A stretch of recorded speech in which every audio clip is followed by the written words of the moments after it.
주식만 30억, 금 10억, 현금은 추정 불가로 알려진 배우 전원주가 투자 비결과 함께 숨겨뒀던 절약 정신을 공개해 많은 화제가 되었습니다.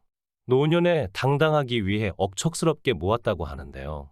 이러한 노력 덕분에 지금은 며느리들에게 엄청난 금액의 용돈을 준다는 사실이 밝혀지며 다시 한번 주목을 받았습니다. 한국 전쟁으로 인해 어려운 가정환경에서 자란 전원주는 당시 억척스러운 어머니 덕분에 숙명여대 국어국문학과를 졸업할 수 있었습니다. 이후 중등교사로 일하던 중 배우의 꿈을 안고 성우로 데뷔하게 됩니다.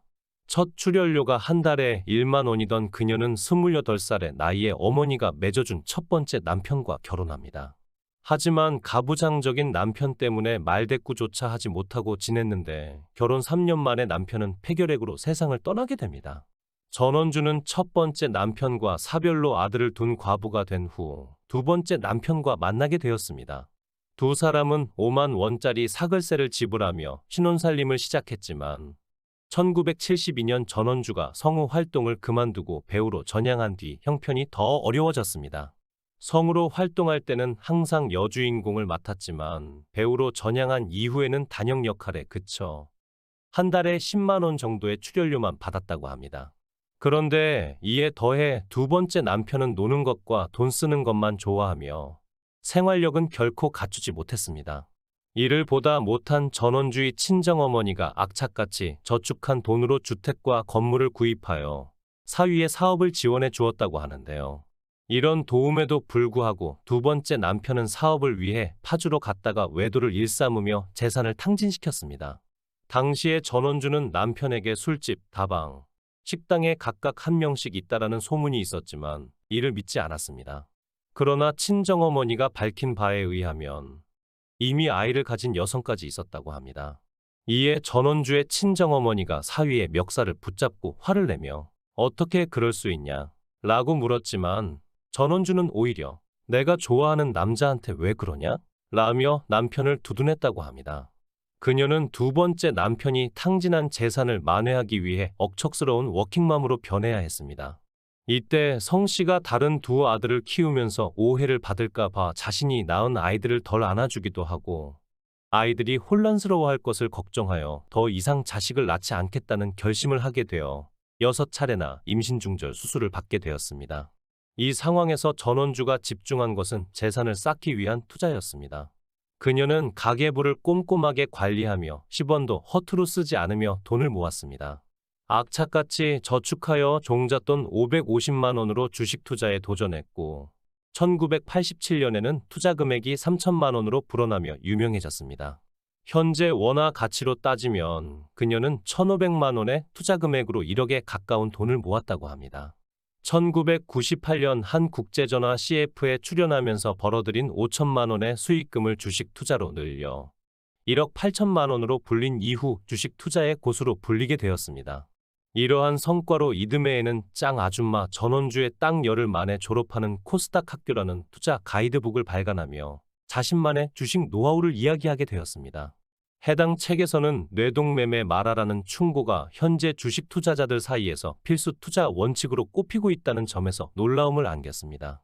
또한 금리 이상의 수익을 올리면 되는 개별 중소형 주보다는 대형 우량주 중심 투자를 해야 한다. 라는 투자 원칙을 제시하며 금리를 기준으로 한 투자 판단, 확실하게 정해진 목표 수익 후 매도, 우량주 위주 투자 등의 방법을 추천하였습니다. 이어 60살의 CF 계약으로 대박을 터뜨리고 30년간의 무명 생활을 마무리한 전원주는 주식 투자 수익과 방송 출연료 등을 합한 자금으로 1997년 IMF 파장 때의 저축으로 모은 돈을 활용해 조정장에 속한 상가 건물을 구입하게 되었습니다. 그 이후 합리적인 소비 습관과 수급 분석 등 투자 능력을 활용하여 수십억 대의 자산가가 되었고 2000년대 초반부터 자산 관리에 관한 강연자로 활동했습니다. 당시 전원주는 수많은 기업체의 강연을 다니며 기업 분위기에 따라 투자 가능성을 감지해 나갔습니다. 한 인터뷰에서는 하이닉스 반도체에 강연을 하러 간 적이 있는데 회사 분위기를 살피고 이 회사는 앞으로 잘 될 수밖에 없겠다라는 확신을 느꼈다고 전했습니다. 이후 수익률이 60에서 70%까지 상승할 때 증권사 직원이 주식을 팔라고 권유했지만 전원주는 차분히 기다리며 장기간 묻어둘 결심을 했습니다. 전원주가 하이닉스 주식을 매수한 평단가는 4,500원 정도였으며 2023년 5월 15일 기준 86,400원으로 인한 그의 대단한 안목을 증명하는 사실입니다. 주식 투자에서는 평균 수익률이 7에서 10%를 기준으로 이어가던 전원주는 자산의 안정성을 위해 채권 펀드를 선택했습니다. 또한 투자 수익금으로 부동산에도 투자를 이어갔으며 IMF 당시 매입한 상가 건물은 2017년 기준 30억 원 이상의 시세를 기록했습니다. 노후된 건물을 동료 배우와 함께 매입 후 수리하고 시작한 임대업 또한 성공적이었습니다. 이처럼 탁월한 안목으로 성공적인 투자를 이어가는 전원주에게는 숨은 투철한 절약 정신이 있었습니다. 집사부일체에서 전원주는 금만 10억 원 정도 있어요. 저는 돈이 생기면 무조건 금을 사죠. 티끌 모아 태산이라고 조금씩 계속 모으다 보니까 10억이 됐는데 든든하네요. 라고 밝혔습니다. 이에 이승기가 금은 보관하는데 너무 무겁지 않냐? 라고 하자 전원주는 이게 다 돈이라 생각하면 하나도 안 무겁지. 라고 말에 웃음을 안기기도 했습니다. 이어 전원주는 돈을 모은 비결도 밝혔습니다. 그는 지금도 아끼고 아껴서 전철과 버스를 타요. 한 번은 택시를 탔다가 요금 올라가는 게 무서워서 내린 적도 있죠. 라고 말했습니다. 또 자기 아들이 외제차를 타고 와 혼을 낸 적이 있다며 허세를 부리지 말고 내면에 살을 찌워야 한다. 화르르 올라가면 날려버리기 쉽다. 쓰는 재미보다 모으는 재미가 좋다. 라고 밝혔습니다. 방송에 공개된 전원주의 집에는 화장품 샘플이 잔뜩 있었습니다. 또 가구도 기본적으로 50년 이상 된 것이었고 분장용 속눈썹도 재활용했습니다. 휴지도 싸움품으로 받은 것만 쓰고 그것마저도 반으로 나눠서 쓴다고 말에 놀라움을 안겼습니다. 전원주는 추울 때 보일러는 1시간 돌리고 미지근해지면 보일러를 끄죠. 밥도 불을 끄고 먹어요. 억지로 하는 게 아니라 몸에 절약이 붙었어요. 한 번은 전기세가 너무 적게 나와서 잘못된 줄 알고 조사를 나오기도 했어요. 냉장고도 반찬 위치를 미리 다 적어두죠. 그래서 빨리 열고 빨리 닫아요. 손 씻은 물을 모아뒀다가 화장실 청소할 때 쓰기도 해요. 라고 설명했습니다. 이어 전원주는 돈이 있으면 나이 들어도 자신감이 있어요. 제가 쓸 수 있을 만큼 절약해서 모은 것이라고 근검절약 생활의 소신을 밝혔습니다. 더불어 중요한 재테크 비법으로 가계부를 꼽으며 전원주는 안 살 것 괜히 샀구나 반성의 기회를 만들 수 있는 게 가계부를 쓰는 것이다. 너무 세세히 쓰지 말고 중요한 것만 써 내려가라. 전 반성할 게 없어요. 아껴 쓰니까요.